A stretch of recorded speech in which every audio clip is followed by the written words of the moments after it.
کھانا خریدنا، خود بھی کھانا، اپنی ماں کو بھی کھلانا۔ حضرات محترم، ابھی بچہ اس پیسوں کی تھیلی کو لے کر اپنے گھر روانہ ہوتا ہے، راستے سے کھانا خریدتا ہے، کھانا لیا اور اپنے گھر پہنچا، اپنی ماں کو ساری داستان بتائی، ساری حقیقت بتائی، سارا ماجرا اپنی والدہ کو بتایا۔ ماں نے پہلا لقمہ اٹھایا، بچے نے پہلا لقمہ اٹھایا اور رب کی بارگاہ میں دعا کری، مولا پروردگار عالم، رب ذوالجلال، جس انسان نے ہمارا پیٹ بھرایا ہے، مولا جس نے ہمیں کھانے کو روٹی عطا فرمائی ہے، پروردگار عالم تو اس کی لمبی عمر عطا فرما دے، مولا تو اس کی پریشانی دور عطا فرما دے، مولا تو اس کی بیماری دور عطا فرما دے۔ اب ان ماں بیٹے نے اس انسان کے لیے دل سے دعا کری، دل سے دعا کری۔ اب یہ انسان اپنے گھر پہنچا، یہ مریض جس کو کہ حضرت موسیٰ علیہ السلام نے کہا تھا کل تیرا انتقال ہو جائے گا، کل کا سورج تجھے دیکھنے نہیں ملے گا، سورج نکلنے سے پہلے تیرا انتقال ہو جائے گا، اپنے گھر پہنچتا ہے، چہرہ اداس ہے، چہرہ مرجھایا ہوا ہے۔ اداس کیوں نہ ہو؟ کیونکہ موسیٰ علیہ السلام نے بتا دیا، کہہ دیا، کل سورج نکلنے سے پہلے تیرا انتقال ہو جائے گا۔ اب یہ گھر پہنچا، بی بی نے اترا ہوا چہرہ دیکھا، کہا حضرت موسیٰ علیہ السلام سے دعا کرائیے آپ؟ ضرور حضرت موسیٰ نے آپ کے لیے دعا کری ہوگی، اس لیے آپ خاموش ہیں، آپ کچھ بول نہیں پا رہے ہیں۔ جب اتنا سنا تو بڑی سنجیدگی کے ساتھ، بڑی سکون کے ساتھ اس اللہ کے بندے نے کہا، میری شریک حیات موسیٰ علیہ السلام کی بارگاہ میں گیا ضرور تھا، موسیٰ علیہ السلام کے پاس میں گیا ضرور تھا، لیکن انہوں نے مجھ سے کہا کہ کل تیرا انتقال ہو جائے گا، کل کا سورج تجھے دیکھنے نہیں ملے گا، سورج نکلنے سے پہلے تیرا انتقال ہو جائے گا۔ جب اتنا سنا تو پیروں کے تلے کی زمین کھسک جاتی ہے، پیروں کے نیچے کی زمین کھسک جاتی ہے۔ حضرات بیوی جو تھی بڑی نیک تھی، دیندار تھی، شوہر کے مقام کو، شوہر کے مرتبے کو سمجھنے والی تھی، جاننے والی تھی، چہرہ اداس ہوا۔ اب تو پختہ مکمل یقین ہو گیا کہ حضرت موسیٰ نے جب فرما دیا ہے تو انتقال ہونا ہی ہونا ہے۔ پیارے اسلامی بھائیوں، کچھ بول پاتی اس سے پہلے شوہر نے کہا، میری شریک حیات کوئی جملہ اپنی زبان سے ایسا مت نکالنا جو پروردگار عالم کو ناگوار پیدا ہو۔ حضرات محترم، خاموش رہی، رب کی بارگاہ میں دعا کری، مولا جس میں تو راضی ہے اسی میں ہم راضی ہیں، پروردگار عالم تو اپنے بندوں کے ساتھ جو کرتا ہے وہ اچھا ہی کرتا ہے، بہتر کرتا ہے۔ رب کی بارگاہ میں دعا کرنے لگی، مولا جس حال میں تو رکھے ہم اس حال میں رہنے کو تیار ہیں، پروردگار عالم جو تو کرتا ہے اپنے بندوں کے ساتھ اچھا کرتا ہے، بہتر کرتا ہے۔ رب سے کوئی شکایت نہیں کی، رب سے کوئی شکوہ نہیں کیا۔ حضرات محترم، شام کا وقت تھا، اب اس نے کہا اپنی شریک حیات سے، میری شریک حیات دو مصلے بچھاؤ، ہماری آخری رات ہے آج، ہم پوری رات اللہ کی عبادت کرنا چاہتے ہیں، پوری رات اللہ کا ذکر کرنا چاہتے ہیں۔ مصلے بچھائے دو، پوری رات اللہ کی عبادت کری۔ ایک طرف اس انسان نے اور اس کی بیوی نے، دونوں نے مل کر پوری رات اللہ کا ذکر کیا، لیکن حضرات محترم جب صبح ہونے والی تھی، فجر کی اذان ہونے والی تھی، جو گھڑی بولتی ہے، ٹک ٹک کی جو آواز آتی ہے، ادھر گھڑی میں ٹک ٹک کی آواز آ رہی تھی، ادھر اس کی دل کی دھڑکن بڑھ رہی تھی۔ یہ دل کی دھڑکن بڑھ رہی تھی کہ مولا سورج نکلنے سے پہلے میرا انتقال ہو جائے گا۔ فجر کی اذان ہوئی، اب دل اور پریشان کہ بس کچھ لمحات کا، کچھ منٹ کا اور مہمان ہوں، انتقال ہونے والا ہے۔ لیکن حضرات فجر کی اذان ہوئی، فجر کی نماز ادا کری دونوں میاں بیوی نے، سورج نکلا، انتقال نہیں ہوا، سورج نکلا، انتقال نہ ہوا، پھر عبادت میں لگے رہے۔ سوچا حضرت موسیٰ علیہ السلام نے فرمایا تھا کہ سورج نکلنے سے پہلے انتقال ہو جائے گا، لیکن سورج نکل گیا اور میرا انتقال بھی نہ ہوا، میں مرا بھی نہیں، پورا دن ہو گیا۔ پھر خیال آیا، سوچا کہ شاید حضرت موسیٰ علیہ السلام نے کل کا سورج کہا ہو۔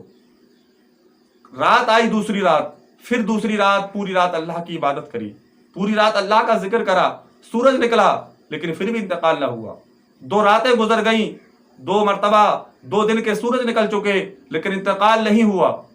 جب انتقال نہیں ہوا، اب رہا نہ گیا، فوراً اٹھا اور حضرت موسیٰ علیہ السلام کی بارگاہ میں حاضر ہوئے۔ عرض کی، اللہ کے نبی، اللہ کے پیغمبر، آپ کا فیصلہ ہم نے حق مانا، آپ نے کہا کہ کل سورج نکلنے سے پہلے تیرا انتقال ہو جائے گا، لیکن میرا انتقال نہ ہوا، میری موت نہ آئی، میں مرا نہیں۔ اے موسیٰ علیہ السلام، وجہ کیا ہے، سبب کیا ہے؟ آپ تو اللہ کے نبی ہیں، اللہ کے پیغمبر ہیں، آپ تو جھوٹ نہیں بولا کرتے، لیکن آپ نے میرے ساتھ ایسا مذاق کیوں کیا؟ جب موسیٰ علیہ السلام نے چہرہ دیکھا، کہا ہاں انسان تو وہی ہے، مگر تیری موت کیوں نہ آئی؟ تیری موت تو کل پکی تھی، ہونے والی تھی، مگر تیرا انتقال کیوں نہ ہوا؟ آخر اس کی وجہ کیا ہے؟ تو مجھے یہ تو بتا، جب تو میری یہاں سے گیا تھا تو نے ایسا کون سا عمل کر کے گیا، کون سا ایسا نیک کام کر کے گیا جس کی وجہ سے اللہ نے تیری موت کو بھی ٹال دیا؟ تو کہا حضور میں نے کوئی خاص کام نہیں کیا، ہاں اتنا ضرور کیا تھا کہ جب تمہاری بارگاہ سے میں پلٹ کے واپس گھر جا رہا تھا تو ایک غریب انسان ملا جس کے بدن پر کپڑے بھی نہیں تھے، پتے اڑے ہوئے تھا، اپنے جسم کو پتوں سے چھپائے ہوئے تھا، میں نے اس کو اپنے جسم کے کپڑے اتار کے اس کو پہنا دیے، اس کو کھانا کھلایا، اتنا کیا اور آگے بڑھا اور ایک قبرستان کے قریب سے گزرا تو ایک بچہ رو رہا تھا اپنے باپ کو یاد کر کے، میں نے اس بچے کی مدد کر دی، اس بچے کو پیسے دیے، اس کو کھانا کھلایا، اس کی ماں کو کھانا کھلایا۔ یہ 2 کام کرے ہیں میں نے، یہ 2 کام میں نے کرے ہیں، کوئی زیادہ خاص لمبا چوڑا عمل نہیں کیا ہے۔ حضرت موسیٰ علیہ السلام مسکرائے اور ارشاد فرمایا، اے انسان، اللہ تعالیٰ کو تیری یہی ادا پسند آ گئی، تو نے ان چھوٹے بچے کو کھانا کھلایا، غریب کے بدن کو ڈھکا، غریب کے بدن پہ تو نے کپڑے پہنائے، ایک بھوکی ماں کو تو نے پیٹ بھر کے کھانا کھلایا، یہی ادا اللہ کو پسند آ گئی ہے، اسی نیک کام کی وجہ سے اللہ تعالیٰ نے تیری عمر لمبی عطا فرما دی، تو نے یہ صدقہ کرا۔ پیارے اسلامی بھائیوں، تو صدقہ ایسی چیز ہے کہ موت کو بھی ٹال دیا کرتی ہے۔ حالانکہ موت تو آنی ہے لیکن کچھ دن کے لیے موت ٹل جایا کرتی ہے، ایسا نہیں ہے کہ موت نہیں آنی ہے، موت آنی ہے، برحق ہے، لیکن صدقہ ایسی چیز ہے کہ عمر لمبی عطا فرما دیا کرتا ہے، عمر میں برکتیں عطا فرما دیا کرتا ہے، بیماری دور عطا فرما دیا کرتا ہے، پریشانیوں سے نجات مل جایا کرتی ہے۔ تو ایک یتیم بچے کے سر پر ہاتھ رکھنا، یتیم کی مدد کرنا، غریب کی مدد کرنا اللہ تعالیٰ کو بے حد پسند ہے۔ اللہ تعالیٰ اس کی برکت سے پریشانیاں دور عطا فرما دیا کرتا ہے۔ اگر ہم نے کسی غریب کی مدد کری تو ہم کوئی غریب نہیں ہو جائیں گے، بلکہ اللہ تعالیٰ اس کی ہمیں نہ جانے کتنی نیکی عطا فرمائے گا، نہ جانے اس کا ہمیں کتنا اعلیٰ ثواب عطا فرمائے گا۔ تو ہمیں ضروری ہے کہ ہم اپنی جانب سے صدقہ بھی کیا کریں، خیرات بھی کیا کریں اور غریبوں کی مدد کیا کریں، یتیموں کے سر پہ شفقت کا ہاتھ رکھے کریں تاکہ پروردگار